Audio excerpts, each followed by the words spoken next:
Redwood Hollow was the kind of place people drove through without ever stopping long enough to learn its stories. A small southern town tucked between pine forests and red clay backroads. It looked peaceful from the outside.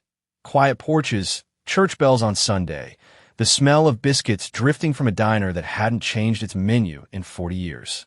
Folks like to say life moves slower here, but what they really meant was that people kept to their routines, their traditions, and above all, their sense of order. And in Redwood Hollow, order had a name: Sheriff Warren Cole. For more than 2 decades, Warren had been the face of law and order in this town. He wasn't just the sheriff. He was the symbol people pointed to when they told their kids what integrity looked like. He showed up at the high school football games in full uniform, shook hands with veterans at the Memorial Day parade, and delivered space heaters to elderly residents every winter without ever asking for recognition. From the outside, he was the kind of Southern lawman you'd expect to see in a framed photo inside a courthouse lobby. Broad-shouldered, square jaw, always pressed and polished. Even if you didn't know him, you felt like you should trust him. In a town this small, reputation is everything, and Warren guarded is like a suit of armor. His deputies admired him, even feared disappointing him.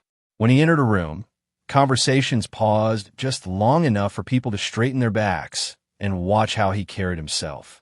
He didn't raise his voice, didn't throw his weight around. He didn't need to. The badge on his chest carried more gravity than any threat. People believed in him because he made it easy to believe. He looked like authority. He sounded like authority. And he lived like a man who knew the town was watching. Every Thanksgiving, he stood on the courthouse steps handing out free meals. When storms blew through Georgia and knocked out electricity, he drove door to door checking on families, hauling bags of ice from the back of his truck. More than one resident would say later that Warren Cole was the reason they ever felt safe living so far from everything else. He was a protector, a caretaker, a keeper of peace in a world that felt increasingly unpredictable. But even the most respected men have cracks in their armor. If you looked closely, closer than anyone dared, you might notice how tired his eyes looked some mornings, or how long he stared at the ground before climbing out of his cruiser at the end of a shift. His wife Linda often waited up for him, worried but too proud to ask why he came home later and later. His grown children, Aaron and Bethany, tried to remind him to slow down, but he always waved them off with the same line: "The town needs me." And Redwood Hollow truly believed it did. People were proud to live under Warren's watch. They told stories about him at barber shops, at church potlucks, over glasses of sweet tea on front porches. Stories about how he once talked down a man waving a shotgun outside the grocery store, or how he chased a car thief through the woods in the middle of a thunderstorm and still made it back in time to attend a school fundraiser. These tales grew bigger with time, more impressive with every retelling, until Warren became less of a man and more of a legend walking around in sheriff's boots. Legends, though, have a way of hiding their shadows. In a town this small, whispers travel faster than truth. A few people wondered how one man could work so many late nights, how he always seemed to be somewhere other than where his patrol log said he was. But no one questioned him openly. Warren wasn't the type of man you doubted. When he said something, people accepted it without needing proof. That was the privilege of being the sheriff in a place built on tradition and loyalty. If you had asked anyone in Redwood Hollow to describe Sheriff Warren Cole, they would have given you the same answer. He was the backbone of their community, the one man who could keep chaos at bay. They needed him to be flawless. They needed him to be the hero they believed in. But behind closed doors, even heroes wrestle with the parts of themselves the town never sees. And Warren Cole, the man who carried the trust of an entire county on his shoulders, was no exception. The cracks were already there, silent, hidden, and waiting for the night they would finally split open and reveal the truth Redwood Hollow was never prepared to face. Marla Jennings had lived in Redwood Hollow her entire life. Yet most people in town couldn't remember the last time they'd actually seen her. Not truly seen her. They might have caught a glimpse of her trailer from the road, a sagging metal box tucked behind a curtain of pine trees, its windows covered with blankets instead of blinds. But Marla herself was a ghost. A name people whispered a figure kids dared each other to run past at night. To the town, she was more myth than woman.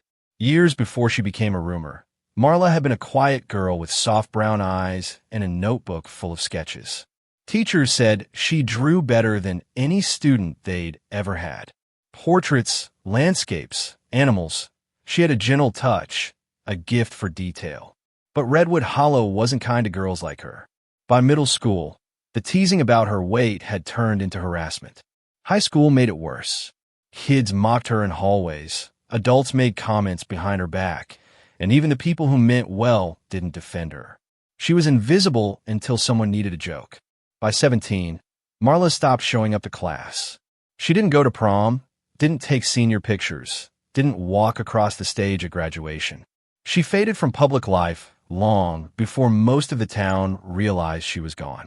And when her mother died a few years later, the only person who ever defended her, the last piece of Marla's connection to the outside world, vanished with her. Her weight climbed past 400 pounds, then 500. She rarely left her trailer except late at night, when she felt safest slipping into the corner store for cheap groceries.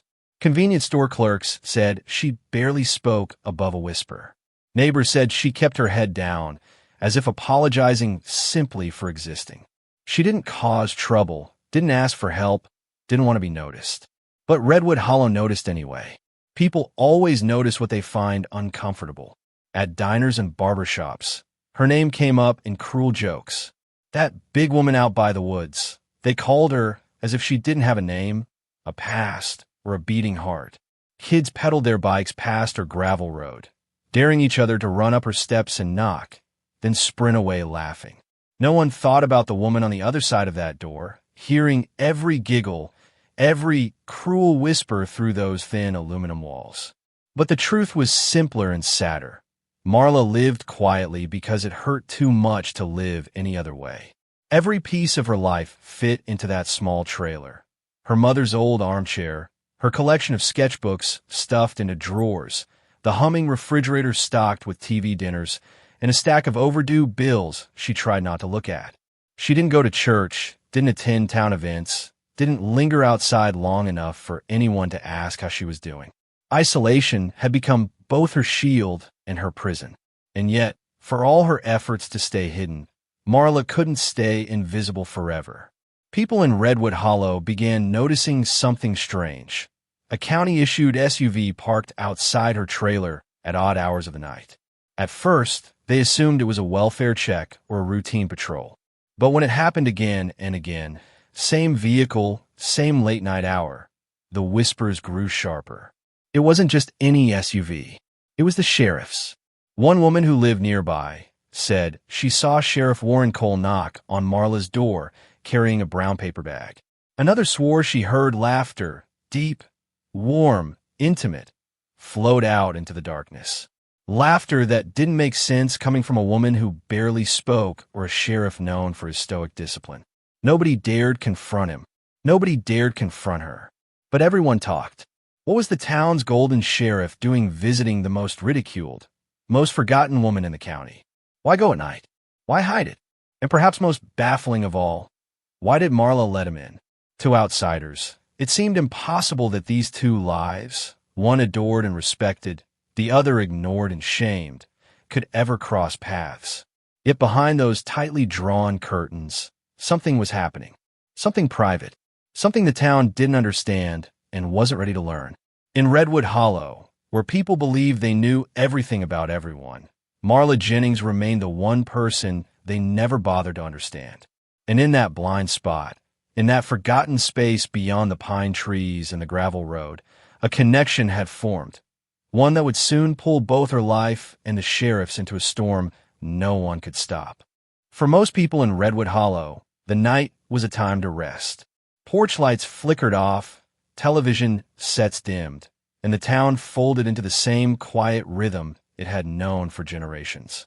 But for Sheriff Warren Cole, the nighttime hours had slowly become something else, an escape, a ritual, and eventually a doorway to a secret he could neither justify nor walk away from. And that doorway always led to the same place, the narrow gravel path winding toward Marla Jennings' isolated trailer. It didn't happen all at once. The first time, Warren had stopped by out of concern, or at least that's what he told himself.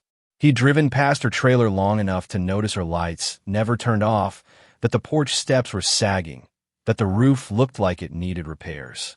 Maybe it was duty, maybe kindness, maybe curiosity, but something made him pull over that night.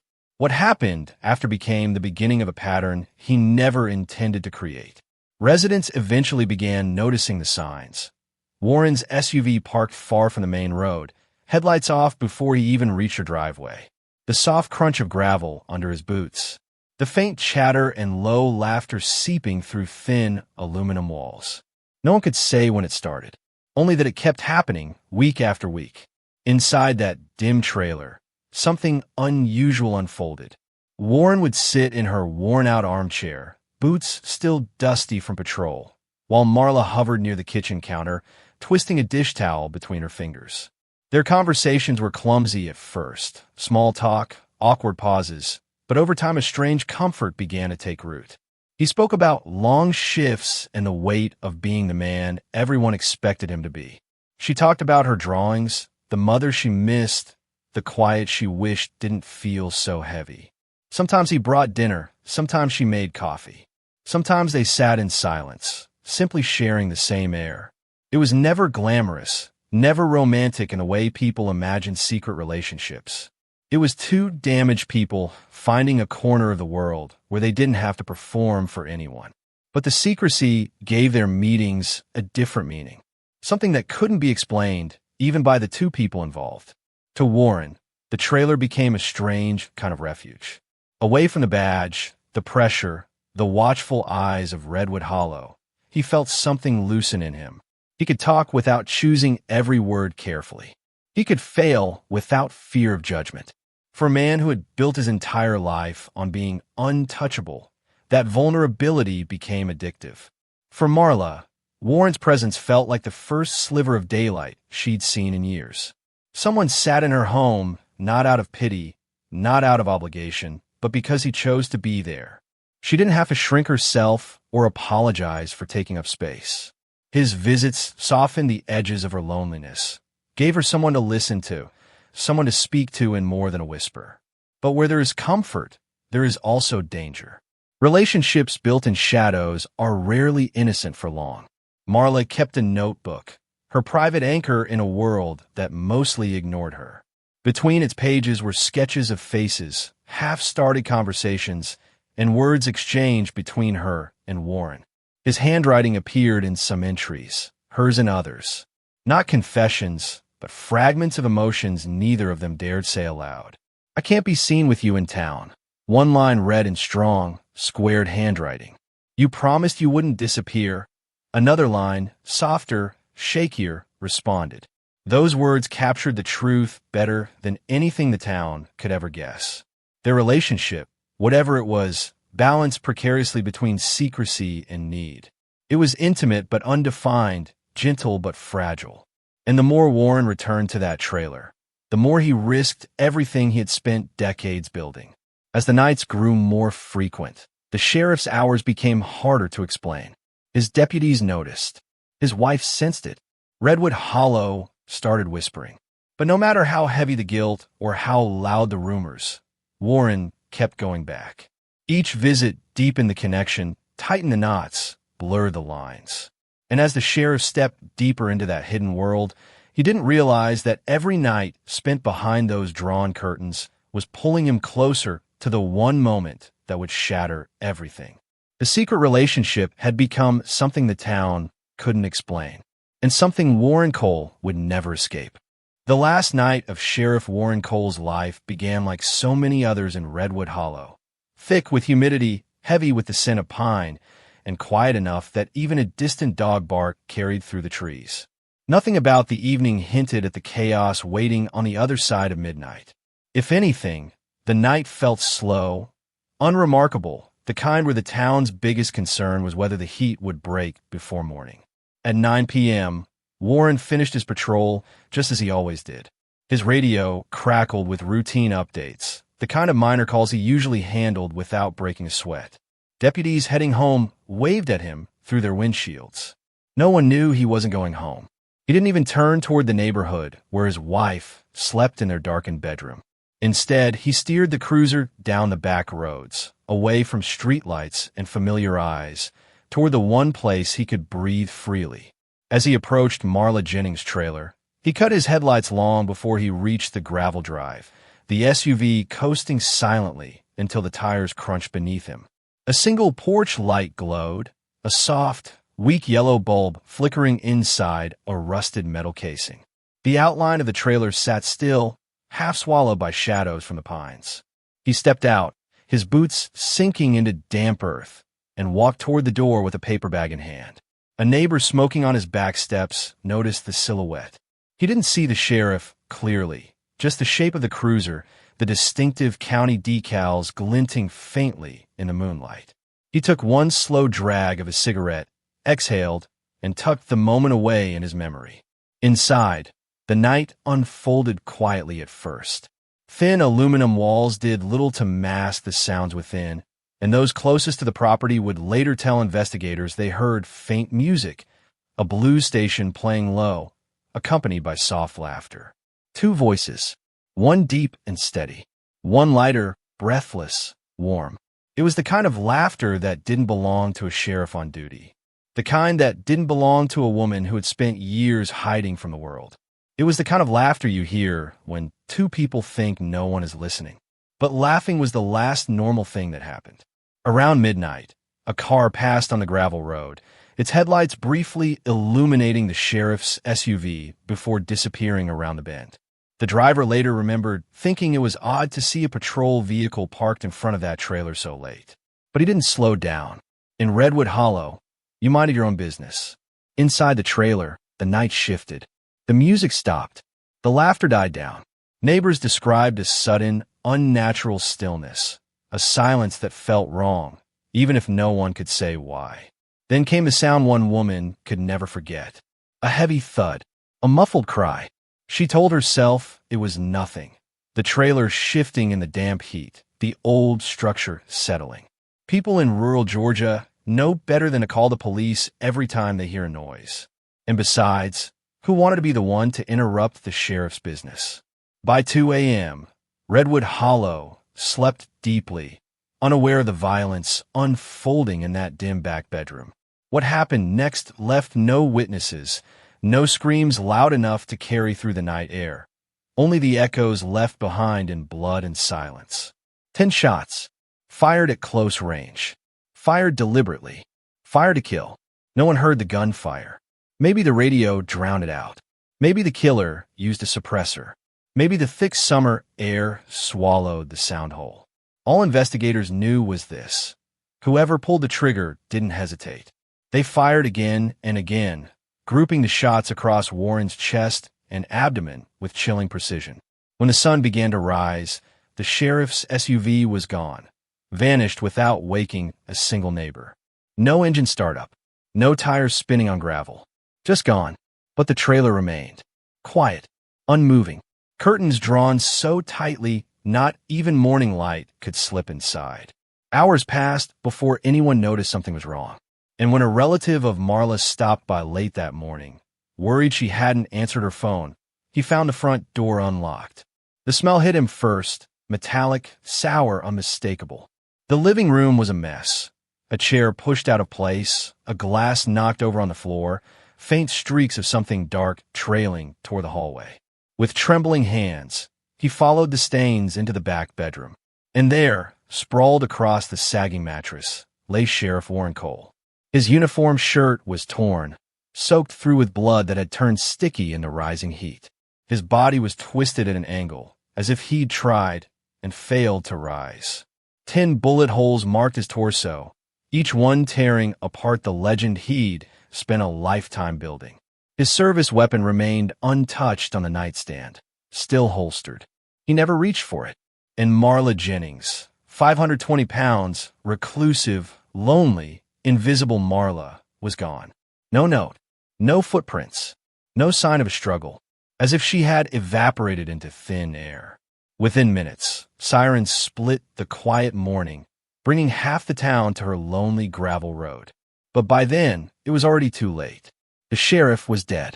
The woman at the heart of his secrets had vanished.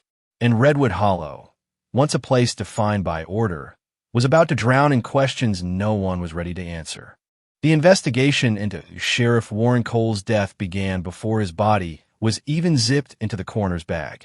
The moment dispatch confirmed a fatality at Marla Jennings' trailer, the Georgia Bureau of Investigation stepped in, and for the first time in decades, Redwood Hollow felt truly leaderless. Deputies who'd once followed Warren without question now stood frozen behind the yellow tape, stunned, humiliated, and unsure of what they were even looking at. Their hero was dead, and the place where he died raised more questions than answers. Agent Damon Price arrived just after noon, a tall man with sharp eyes and the calm, unreadable expression of someone who had walked into too many nightmares. He didn't bother with pleasantries. He stepped into the trailer, took one long look around, and immediately sensed something was wrong, something beyond the body on the bed. The air inside was thick with the sour residue of gunpowder. The room itself was a claustrophobic box. One small window cracked open, a mattress sagging near the center, faded curtains that still swayed from the draft. But what struck Damon most wasn't what he saw. It was what he didn't see. There were no signs of forced entry, no overturned furniture, no defensive wounds on Warren's hands, no struggle, no chaos, just execution.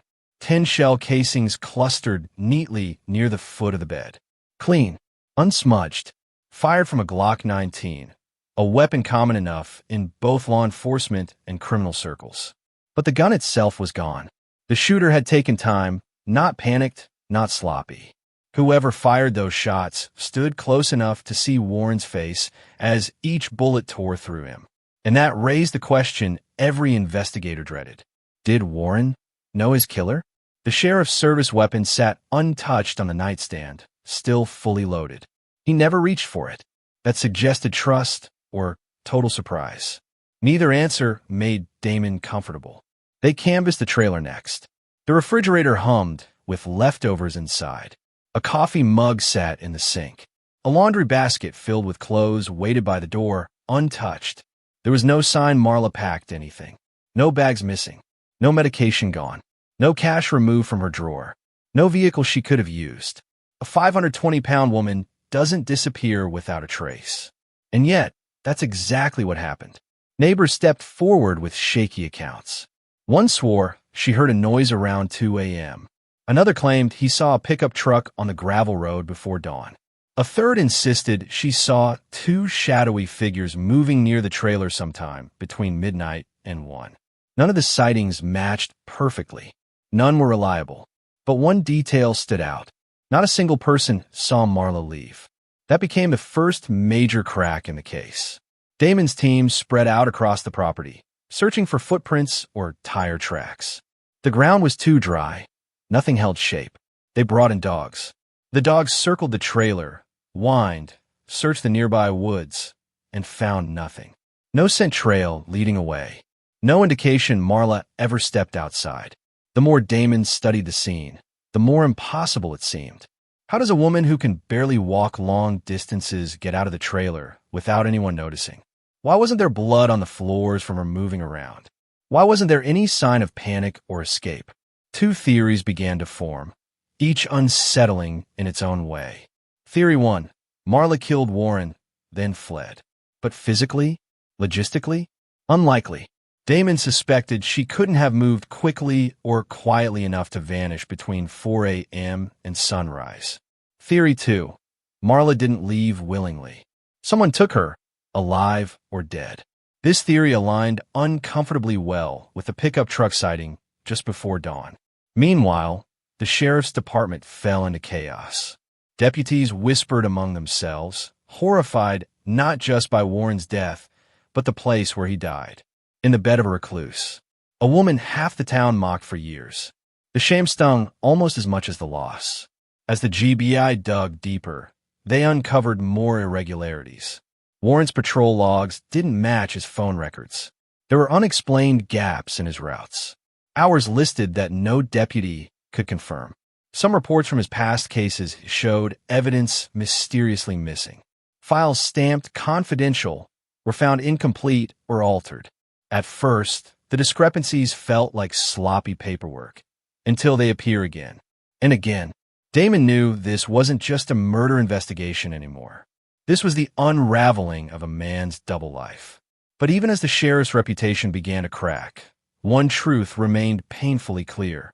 Marla Jennings was no ordinary suspect. She was either the most unlikely killer Damon had ever seen, or she was a witness who had just been erased. Either way, Redwood Hollow was no longer dealing with a crime of passion, a lover's quarrel, or a desperate act. This was something else, something colder, something calculated.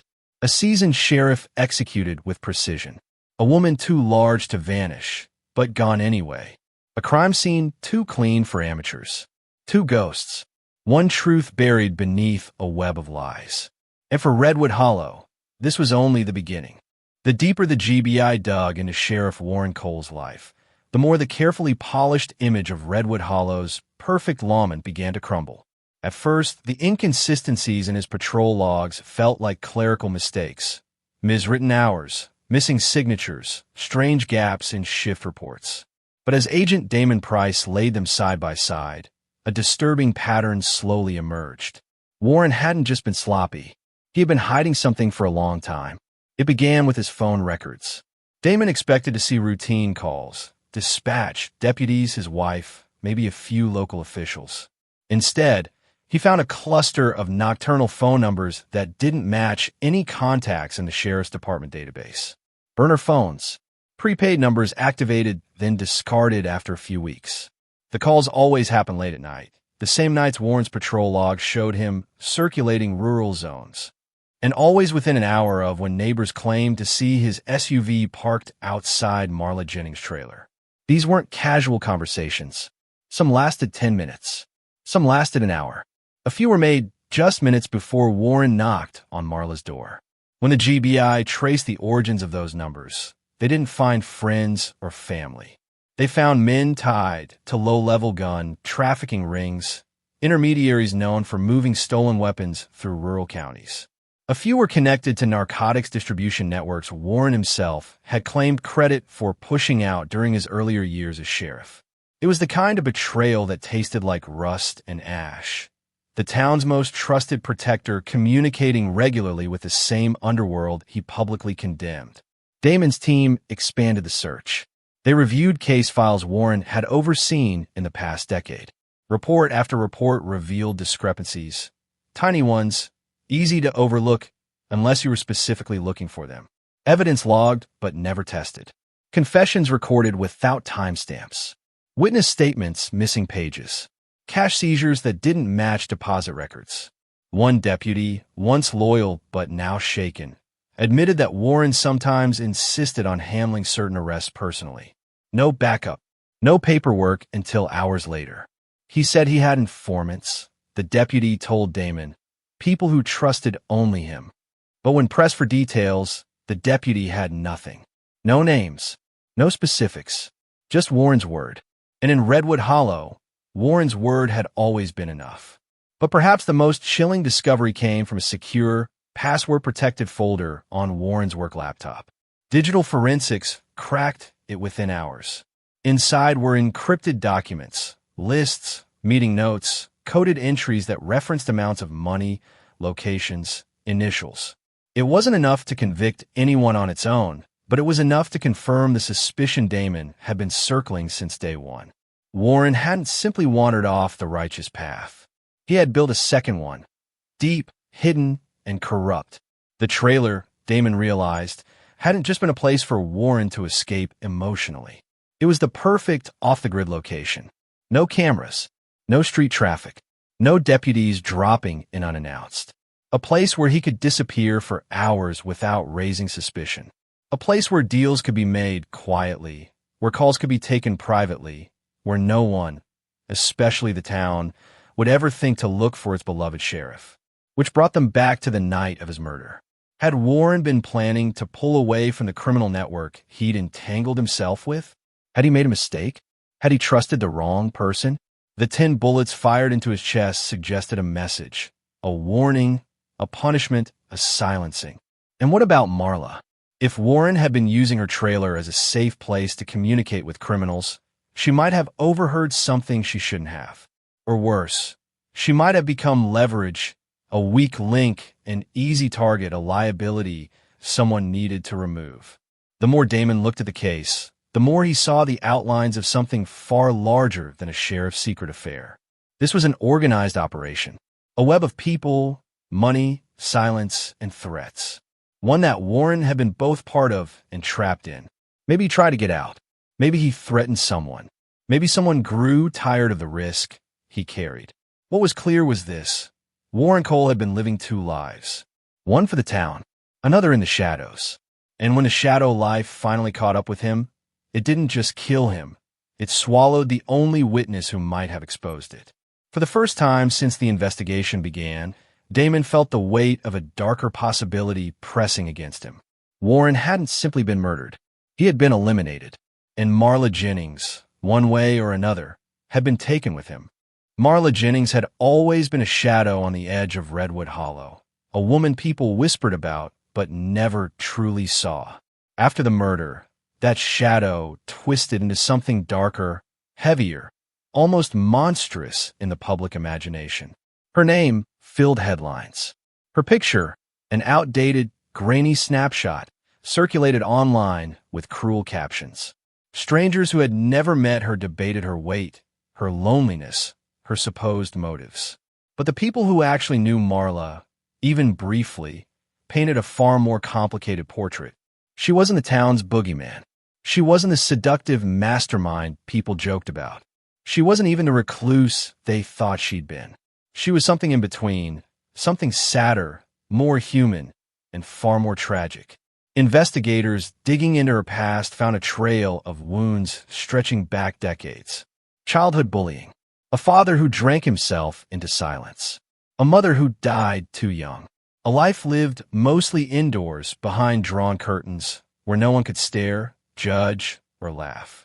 But hidden within that solitude were glimpses of who she once hoped to be.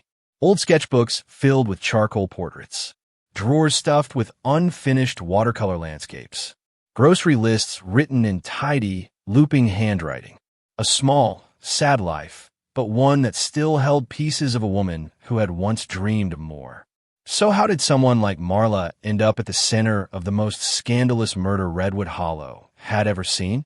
3 theories define the debate, each one reflecting more about the town's fears than about Marla herself. The first theory: she was the killer, a woman pushed too far, a secret lover who snapped when Warren Cole tried to leave her. 10 bullets fired in rage. 10 bullets meant to punish betrayal. This version comforted people who needed a simple villain. Someone obvious. Someone unusual. Someone who didn't fit. They whispered. She was obsessed. She trapped him. She lost control. But the evidence never supported it. No signs of struggle. No fingerprints on the casings. No weapon recovered. And more importantly, no physical indication she could have vanished into the night without help. A woman of her size couldn't simply slip away unseen. The second theory: she was a pawn. Someone Warren used, not romantically, but strategically. Her trailer was isolated, private, far from prying eyes. A perfect place for his late-night calls. A perfect cover story. If she overheard something she shouldn't have, names, deals, threats, she might have been eliminated alongside him. People uneasy with this theory whispered. She was never part of this. She just lived in the wrong place at the wrong time. But that raised an even darker possibility. If she saw the shooter surely saw her. The third theory, and perhaps the cruelest: she was complicit, not by choice, but because she had nothing else. Maybe Warren offered her kindness for the first time in years. Maybe he promised things he never intended to give. Maybe she believed in him, trusted him, followed him into a world she didn't understand. And when everything fell apart, the people who used Warren used her too. Just another expendable piece on a board she never knew she was standing on. The spiral notebook found in her bedroom, half her handwriting, half Warren's, only made the theories blurrier. Notes about promises, meeting spots, and not being seen together fueled speculation of a romantic affair. But other lines hinted at secrecy of a different kind. You said it was safe. I can't have people asking questions. Was she pressured? Threatened? Manipulated? No one could say. The tragedy was that Marla wasn't around to defend herself. Her voice was the one voice missing from a story that revolved around her. Her disappearance, whether escape, abduction, or murder, became its own kind of haunting. Some residents insisted they saw her boarding a bus. Others swore they saw a large figure being lifted into a pickup truck. A few whispered she was buried somewhere in the pine woods, her grave marked only by silence. But the truth was simpler and more devastating. Marla Jennings had lived invisible, and she vanished invisible. A ghost before she died, if she even was dead. To some, she was a suspect. To others, a victim. But to the investigators who stared at the evidence board every night, one question refused to die. Was Marla Jennings the one who pulled the trigger? Or was she just the bait used to lead Sheriff Warren Cole into a trap he never saw coming? Either way, she was the missing half of a story that could no longer be told. The weeks after Sheriff Warren Cole's death felt like the long, bitter tail end of the storm, one that had torn through Redwood Hollow and left everything disordered, exposed, and strangely quiet. The town that once bragged about its sheriff now spoke his name only in cautious tones, half-whispered at grocery aisles, murmured at church steps, muttered at backyard fences when no one else was listening. His funeral, held under a burning Georgia sun, was supposed to restore dignity to his name, but instead it only deepened the divide.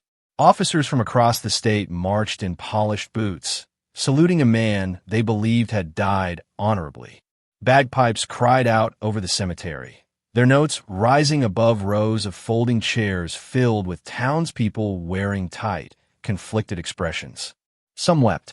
Others stared blankly. A few didn't show up at all. Even in death, Warren Cole split Redwood Hollow in two.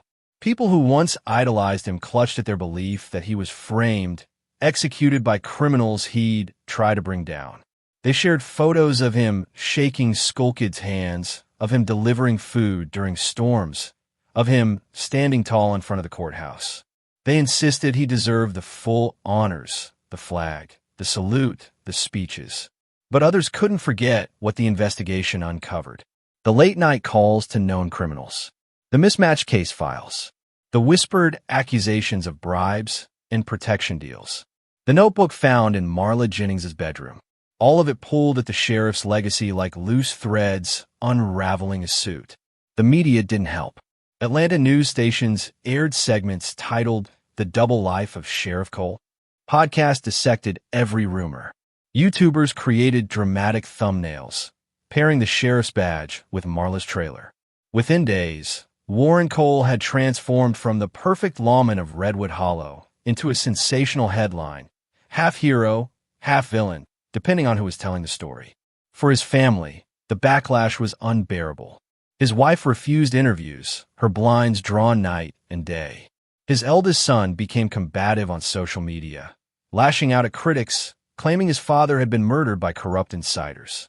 His daughter gave a soft-spoken interview where her voice cracked as she said, "My dad wasn't perfect, but he didn't deserve this." But sympathy was hard to find in towns like Redwood Hollow, where reputations were everything and hypocrisy was punished even harder than crime. And through it all, one question never stopped echoing across front porches and courthouse steps. Where was Marla Jennings? Her absence became the black hole at the center of the case. People swore they saw her at bus stations, rest stops, motels, but each claim dissolved when investigators followed up. Some believed she'd been silenced by whoever killed the sheriff. Some believed she'd run off in guilt. Others insisted she was alive, hiding in plain sight. Her trailer, once ignored by everyone, became a landmark of dread. Neighbors refused to walk past it. Teenagers dared each other to knock on the door. The windows, long cracked and yellowed, glimmered like empty eyes watching the town. Weeds grew tall around the rusted steps, swallowing the path where the sheriff's boots once left prints. Inside the sheriff's department, the atmosphere shifted from grief to shame. Deputies who once admired Warren now sat quietly at their desks, wondering what else he had hidden. A new interim sheriff took over, promising transparency. But the damage had already been done. People didn't look at law enforcement the same way anymore. Every officer in Redwood Hollow now carried not just a badge, but a question. Are you hiding something too? The GBI's final report came almost a year after the murder. It was thick enough to feel heavy, but thin enough to disappoint. Its findings were clinical, lifeless, and unsatisfying. 10 shots from a Glock 19. No signs of forced entry. Sheriff alive at midnight, dead before dawn. Person of interest Marla Jennings missing. Possible criminal connections, but no confirmed link to the murder. Insufficient evidence to identify a suspect. To the people of Redwood Hollow, that report felt like a betrayal. They wanted a villain. They wanted answers. They wanted closure. Instead, they got an open wound. In the months that followed, the case drifted into that strange limbo reserved for tragedies no one can solve. The sheriff's name became a cautionary whisper. Marla became a ghost story. The trailer stood as a decaying monument to shame and mystery. And Redwood Hollow moved on, because it had no other choice. But the truth lingered like smoke after a fire. 10 shots, 2 missing lives, a shattered legacy. Was Warren Cole executed for the secrets he kept? Was Marla Jennings a killer, a victim, or an invisible woman caught in someone else's war? Or was the truth something far uglier?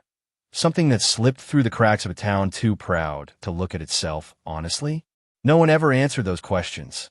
In the end, Warren Cole didn't leave behind justice or clarity.